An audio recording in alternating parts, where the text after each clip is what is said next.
Anyone who follows me on YouTube or Facebook or on my blog knows that I'm involved in a project called Chiara House, in which we are attempting to bring some affordable, supportive housing to people in our inner city community. For more information about Chiara House, check the links below.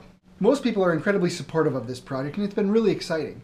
However, I'm often surprised at how many people don't understand the significance of what we are doing insofar as how critical housing is to the overall health of not only our communities, but of our nation. So I thought I'd do a quick video to overview the realities of these dynamics. While these statistics are primarily Canadian, the underlying truth behind them holds true everywhere. Homelessness costs Canadian taxpayers about $4.5 billion a year.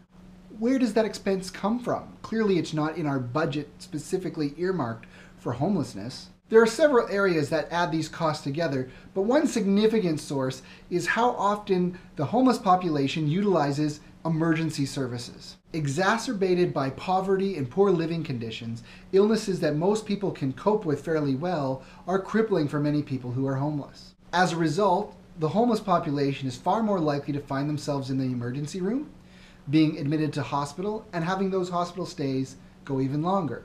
They are also more likely to require emergency housing and shelters. They're more likely to be arrested and jailed, though often they are arrested for the crime of simply being homeless, but that's another video for another time. And they're more likely to utilize things like welfare and rental subsidies. All of these things, not to mention the other things not listed, can add up to a cost of over $10,000 per month per person, all out of taxpayers' money.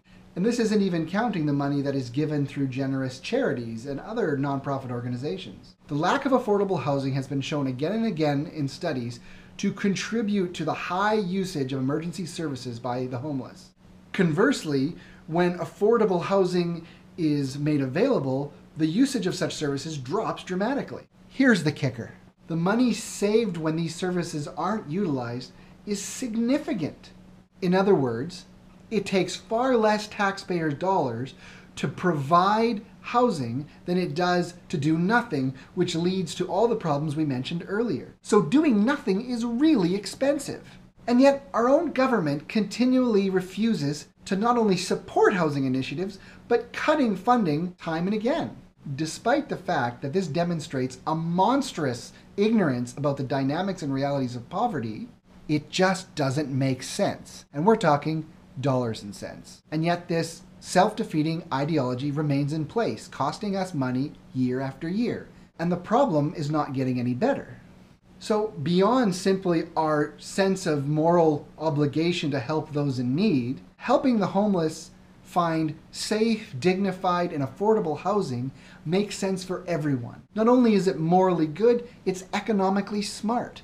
Not only for our communities, but for our cities and for our countries. And so again, we'd like to invite you to get involved with Chiara House, whether through volunteering or through donating, or perhaps even wanting to live there as a supportive neighbor to some of the people in the community. For more information, check the links below.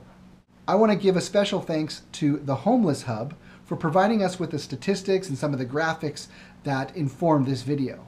Their website is chock full of amazing resources free for you to use, so check out the link below, spread the information, and help people get more educated about the realities of housing and the impact it has on every other aspect of life.